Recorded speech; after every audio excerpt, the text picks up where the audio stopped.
Good evening, સાંજની સલામ. પ્રભુ તમને આશીર્વાદ આપો. હાલેલુયા. Praise the lord. ફરીવાર આ સુંદર સાંજનો સમય આપ્યો છે. Praise the lord. અને ખરેખર વાલા મિત્રો, હા, તેઓની નરી દયા, કૃપા અને આ કરુણા છે. આપણા બળથી નહીં, સામર્થ્યથી નહીં, બુદ્ધિથી નહીં, જ્ઞાનથી નહીં કે ડાપણથી નહીં, નરી તેમની દયાના લીધે તમે અને હું ફરીવાર જીવતા ઈશ્વરની પ્રેઝન્સમાં તેમનું ભજન કરવા માટે આપણે નમી શક્યા છે. સાથે પ્રભુનું પવિત્ર વચન જે આપણને આ માસમાં આપણે જેને ફોલો કરી રહ્યા છે, નેહમ્યા 2:20, આકાશનો ઈશ્વર અમને ફતેહ આપશે. હાલેલુયા. આપણી વ્યવસ્થા પ્રમાણે પ્રભુ આ વચન પ્રમાણે આ માસના એક દિવસો દરમિયાન આપણને બધાને આશીર્વાદ આપે. આ વચન તમારી અને મારી સાથે વાત કરે, બોલે. હાલેલુયા. હા, પ્રભુનું વચન બોલે છે, વાત કરે છે તમારી અને મારી સાથે. અને આજે પ્રભુને કહે, પ્રભુ તમે બોલો અને હું સાંભળું. હાલેલુયા. આપણે તો રોજ બોલીએ છીએ, રોજ માગીએ છીએ, રોજ પ્રભુ સાંભળે છે. પણ પ્રભુ બી ઈચ્છતા હોય નહીં કે મારા બાળકો, મારા દીકરાઓ સાંભળે.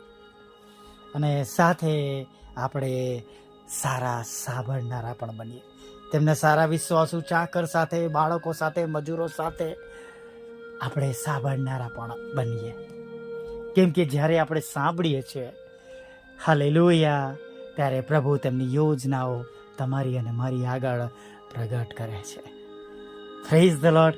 આપણે જોઈએ છે કે જ્યારે એલી ઉંમર લાયક થઈ જાય છે, ગરડો થાય છે, રાઈટ, અને બાળ સમુએલ હજુ મંદિરમાં ઉછરતો હતો નહીં, અને એ સમયમાં દેવ હાંક મારે છે. હાલેલુયા. સમુએલ અને એ સીધો એલીની પાસે જાય છે નહીં. આપણે જાણીએ છીએ ઘણી બધી વખત આપણે તૈયાર નથી હોતા, એટલે આપણે ઈશ્વરનો અવાજ સમજી શકતા નથી. આપણે તૈયાર ન હોવાના કારણે આજના સમયોમાં જે પ્રમાણે ઈશ્વર આપણી સાથે વાત કરે એ પ્રમાણે આપણે હોવા જોઈએ. જેમ કે એક જોબને માટે એક ગ્રેજ્યુએટ વ્યક્તિ અથવા એક પોસ્ટને માટે અમુક ગ્રેજ્યુએશન કે અમુક પરીક્ષાઓ પાસ કરેલી હોવી જોઈએ, એમ આપણા આત્મિક જીવનની અંદર પણ આપણે એ જગ્યા પર હોવા જોઈએ નહીં. અને જેમ પાઉલ તો લિટરલી કહે છે કે અત્યારે તમે એવા હોવા જોઈએ, વચનને આપનાર હોય, એની જગ્યાએ તમે કે પેલા નાના બાળકોની જેમ દૂધ પીનારા છો નહીં. અને ખરેખર ઘણી બધી વખત, ઘણી બધી જગ્યાએ ઘણા બધા લોકો હજુ આવા જ હોય છે. મને બહુ સરપ્રાઈઝ થયું હતું કે એક બહુ જ ઉંમરલાયક માણસ જેણે મને ક્વેશ્ચન પૂછ્યો કે તારણ એટલે શું. મેં કહ્યું, તો તમે તમારા છોકરાઓને શું શિક્ષણ આપ્યું? તમે એમ કહો બસ પ્રભુએ એમને બધાને વેલ સેટ કરી દીધા છે. તો તમને તારણનો અનુભવ, તારણ શું છે, આ બધું જગતનું છે, એમ જ તમે જગત પ્રમાણે જીવો છો, રાઈટ. અને પ્રભુને નથી ઓળખતા એ લોકો પણ જગત પ્રમાણે જીવે છે. પ્રભુએ તમને અને મને અલગ કર્યા છે. ઘણીવાર અમુક પ્રશ્નોથી આપણને દુઃખ થાય કે પ્રભુએ જેમ હોશિયા પ્રબોધકના પુસ્તકમાં કહ્યું છે કે મારા લોકો જ્ઞાનના ભાવે માર્યા જાય છે.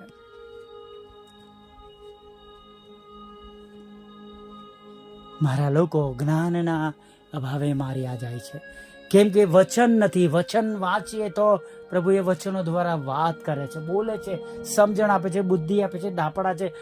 પવિત્ર આત્મા પિતા આપણને સમજાવે છે. હાલેલુયા.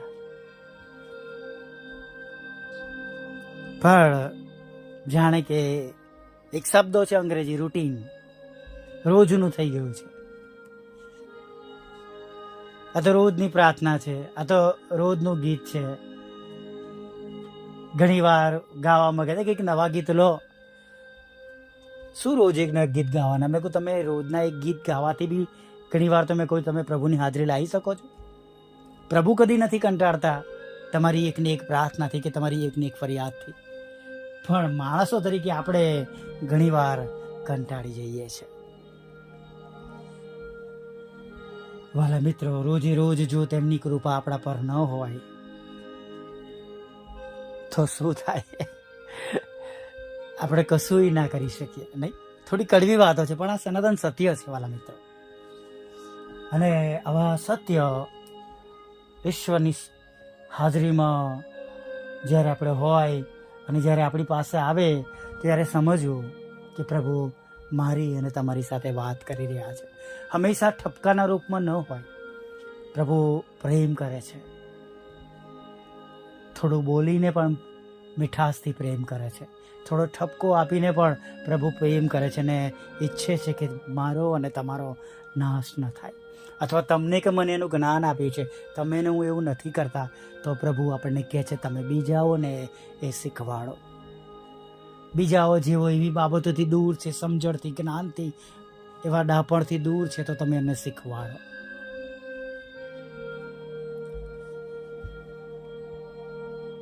નીનવેના લોકોને માટે દેવ કહે છે નહીં કે જેમને પોતાનો જમણો હાથ કયો છે નથી ખબર, ડાબો કયો હાથ છે.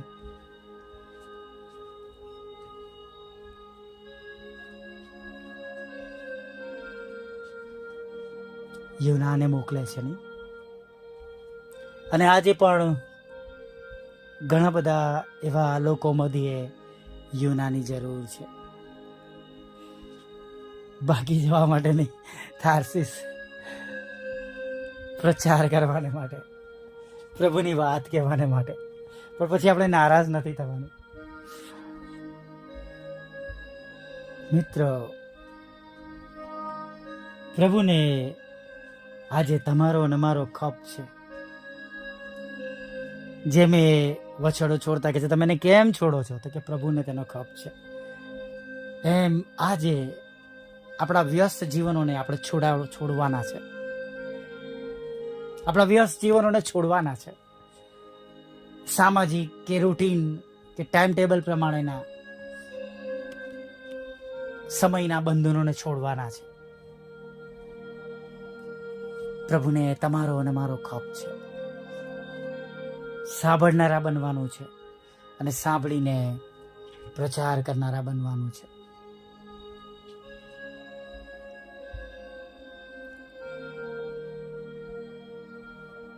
ભેગું કરી લઈએ નહીં.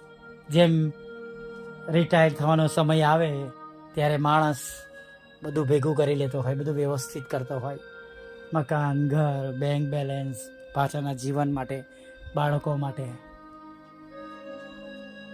તો હવે આપણે આત્મિક રીતે પણ તૈયાર થઈ, કેમ કે હવે આપણો પણ સમય છે પ્રભુની પાસે જવાનો, રૂપાંતર પામવાનો.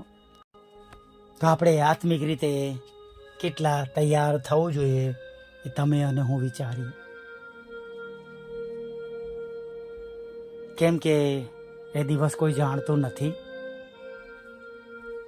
ના પિતા કે ના આકાશના દૂતો, ના કોઈ પણ નહીં. ક્ષમા કરજો, ના પિતાના વાલા પુત્ર, ના આકાશના દૂતો, કેવળ યહોવા અબ્બા બાપ સિવાય કોઈ જાણતું નથી. તેમના વાલા પુત્ર પણ નહીં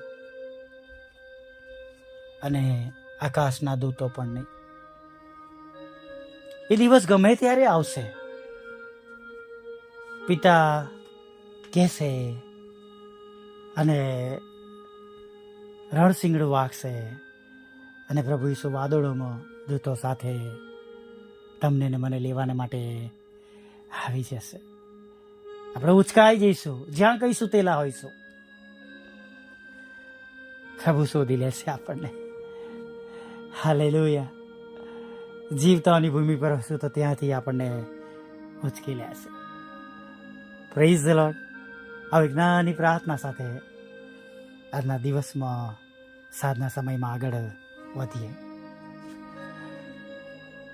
વાલા પ્રભુ, અમે તમારી સ્તુતિ કરીએ છીએ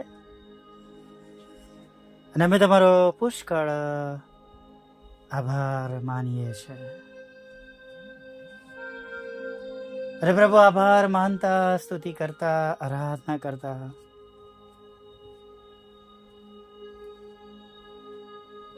ફરીને એકવાર પ્રભુ તમારા ચરણોમાં નમી જઈએ છીએ અને આ સુંદર સમયને માટે અમે તમારો પુષ્કળ આભાર માનીએ છીએ. ખરેખર પ્રભુ, આખો દિવસ તમે અમારી સંભાળ લીધી છે પ્રભુ. આખો દિવસ તમે અમારી કાળજી લીધી છે પ્રભુ. આખો દિવસ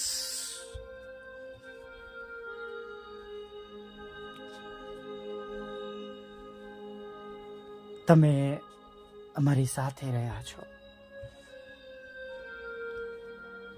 હવે આગળ પણ એવી જ રીતના અમારી મદદ કરો પ્રભુ.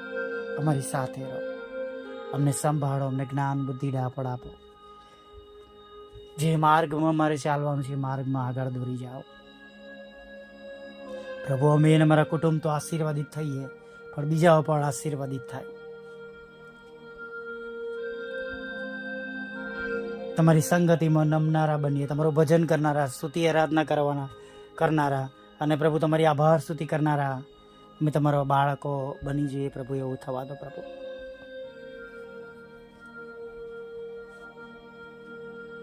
દરેક જેઓ આ સંગતમાં છે પ્રભુ, સાંભળી રહ્યા છે, જે તે જગ્યા પર છે પ્રભુ, ત્યાં તમે તેમને તમારો નવો અને તાજો સ્પર્શ આપો. શુદ્ધ કરો, પવિત્ર કરો, સર્વ પ્રકારની ભૂલો, પાપ, ગુનાહો માફ કરો પ્રભુ. નવો અભિષેક આપો પ્રભુ. તમારા બાળકોએ જો કંઈ ગુમાવી દીધું છે આજે, તમે એમને પાછું આપો પ્રભુ. જે ઘરોમાં મરણે પ્રવેશ કર્યો છે પ્રભુ, તે તમારો સ્વર્ગીય દિલાસો આપો, તમારી શાંતિ આપો. એ ઘરનો કબજો તમે લો અને એ ઘરના મુખ્ય અધિકારી અને ચલાવનારી ઘરને તમે બનો પ્રભુ. તમારા બાળકોના રોજગારને આશીર્વાદિત કરો પ્રભુ. આવકના સાધનોને આશીર્વાદિત કરો, તેમના બિઝનેસને આશીર્વાદિત કરો પ્રભુ. તેમને લોનની જરૂર છે, મકાનની જરૂર છે પ્રભુ, તો તમે પૂરા પાડો. તેમને વિદેશ જવું છે પ્રભુ, તમે વિદેશ ચોરી જાઓ પ્રભુ. ભણવા માટે, નોકરી કરવા માટે, હંમેશા માટે રહેવાના માટેના સગળા રસ્તા પ્રભુ તમે ખુલ્લા કરો પ્રભુ. તેમના ઘરોમાંથી સર્વ પ્રકારના લડાઈ ઝઘડા દૂર કરો, શાંતિ સ્થાપો. તમારો પ્રેમ, આનંદ, શાંતિ તેમના ઘરોમાં રાજ કરે. હા, કૌટુંબિક લડાઈ ઝઘડા, લગ્નના લડાઈ ઝઘડા પ્રભુ પિતા, બાળકોના માટે થઈને લડાઈ ઝઘડા પ્રભુ પિતા, અને પ્રભુ સામાજિક લડાઈ ઝઘડા, આત્મિક લડાઈ ઝઘડા પ્રભુ પિતા, જોબની અંદર, બિઝનેસની અંદર પ્રભુ પિતા, અને પ્રભુ એ સર્વ કડવી બાબતો તમે દૂર કરો પ્રભુ. હા, તમારી સેવિકાના ખેતરોમાં પ્રભુ પિતા જે નામો મેળવવામાં આવ્યા છે એને ખાલી જ કરો પ્રભુ. એમના વાદીની પાસે તમે જીત અપાવો પ્રભુ, એવી પ્રાર્થના કરીએ છીએ પ્રભુ. તમારા એ સેવક અને સેવિકા જે એમનું મકાન વેચવા માંગે છે પ્રભુ, એ મકાન વેચાઈ જાય પ્રભુ, એ પ્લોટ વેચાય. અને પ્રભુ જે તે ધોરણે પ્રભુ તેમના નાણાં ફસાયા છે, રોકાયેલા છે, ગુમાવ્યા છે, છેતરાયા છે, બધું જ પ્રભુ તમે આશીર્વાદ સાથે તમે એમને પાછું અપાવજો પ્રભુ. હા, લગ્નનો આશીર્વાદ આપજો, બાળક ધનનો આશીર્વાદ આપજો, નવી જોબ આપજો પ્રભુ. પ્રભુ દરેક ઘૂંટણ અમે, દરેક જીભ પર તમે દેવના દીકરા છો પ્રભુ, એવું થવા દો પ્રભુ પિતા. અને ખાસ પ્રભુ પિતા, જેમ સ્વર્ગમાં તેમ પૃથ્વી પર તમારી ઈચ્છા પૂરી થાય એવી અમે પ્રાર્થના કરીએ છીએ પ્રભુ. તમામ પ્રકારના રોગોથી પીડાતા લોકો સંપૂર્ણ સાજાપણું મેળવે પ્રભુ પિતા. અને પ્રભુ દરેકના ઘરોમાં શાંતિ સ્થપાય પ્રભુ પિતા. અને જેઓ પ્રભુ ગેરમાર્ગે ચાલ્યા ગયા છે પ્રભુ, તેઓ પાછા ફરે પ્રભુ, તમને જીવન સોંપે પ્રભુ પિતા. અમારો ઉપયોગ કરો, અમારી સેવાઓનો ઉપયોગ કરો પ્રભુ પિતા. અમારો ઓડિયો વિડીયોનો પ્રભુ ઉપયોગ કરો, બુધવાર શુક્રવારની સંગતોનો ઉપયોગ કરો પ્રભુ પિતા. રોજના રેકોર્ડિંગનો ઉપયોગ કરો પ્રભુ. અને નાશું જતા આત્માઓ પ્રભુ પાછા ફરે પ્રભુ, તેમનો બચાવ થાય એવું તમે થવા દેજો પ્રભુ. હા, વિધવા બહેનો, વિધુરો, અનાથો, મનબુદ્ધિ લોકો, માનસિક રોગીઓ અને પ્રભુ વિકલાંગોની પણ તમે સાથે રહેજો પ્રભુ, એવી પ્રાર્થના કરીએ છીએ પ્રભુ. જુદી જુદી પરીક્ષા તેઓ આપી રહ્યા છે, તેમને પરીક્ષામાં પાસ કરો પ્રભુ પિતા. ભણવા માટે, નોકરી કરવા માટે પ્રભુ, પ્રમોશન માટે દેશ વિદેશમાં પ્રભુ તમે તેમને ઉત્તીર્ણ કરજો પ્રભુ. અમારા 10મા અને 12માના વિદ્યાર્થીઓને પ્રભુ અમે પ્રથમ દિવસથી તમારા હાથમાં સોંપ્યા છે, ત્યારે ખાસ પ્રભુ તમે તેમને પ્રભુ પિતા એક શ્રેષ્ઠ રિઝલ્ટથી પ્રભુ તમે પાસ કરજો. અને પ્રભુ પિતા તમારા બાળકોને પ્રભુ તમે અલગ રાખજો અને શ્રેષ્ઠ રિઝલ્ટ સાથે પ્રભુ તમે તેમને આશીર્વાદિત કરજો. પ્રભુ અમારી મિનિસ્ટ્રીને તમારી પાસે લાવીએ છીએ, તમામ સેવક સેવિકાઓને તમારી પાસે લાવે છે. અમારી સેવાઓને આશીર્વાદિત કરો, તમામ જોખમો દૂર કરો, નવા નવા રસ્તાઓ પર સુવાર્તાના માટે નવો માર્ગ ઉગાડો. પ્રભુ જે કંઈ પ્રભુ અમે ગુમાવ્યું છે આશીર્વાદ સાથે પાછું મેળવીએ. પ્રભુ પિતા જે દરવાજા બંધ થયા છે પ્રભુ એની જગ્યાએ પ્રભુ નવા દરવાજાઓ પ્રભુ તમે પૂરા પાડો. એક સ્ત્રોત પ્રભુ તમે અમારા માટે બનો, જેથી કરીને પ્રભુ જે તે પ્રમાણે અમારા મિનિસ્ટ્રીમાં જરૂર છે પ્રભુ એ પ્રમાણે પ્રભુ અમે આગળ વધી શકીએ. અને પ્રભુ વિશેષ પ્રભુ છેલ્લી બાબત જે માંગી છે પ્રભુ એ પણ તમે પૂરી પાડજો. પ્રભુ પિતા તમારા બાળકોને રાત્રિમાં ખોરાક, વસ્ત્ર, અન્ન, પાણી આપજો. જો નાણાંની જરૂર છે નાણાં આપજો, લોનની જરૂર છે તો પ્રભુ લોન પણ આપજો. સારી તંદુરસ્તીની જરૂર છે તંદુરસ્તી આપજો. પ્રભુ પિતા કોઈની સહાયની મદદની જરૂર છે, કોઈની સહાય અને મદદ તમે મોકલી આપજો. પ્રભુ પિતા હમણાં સુધીમાં થયેલા પાપોને માફ કરજો, રાત્રિમાં મીઠી નિંદ્રા આપજો. અને પ્રભુ ફરીવાર સવારમાં તમારું ભજન કરતી લાવજો માગતા પ્રભુ ઈસુમાં સાંભળો, દેવ બાપ માન્ય કરજો. આમીન, આમીન, આમીન.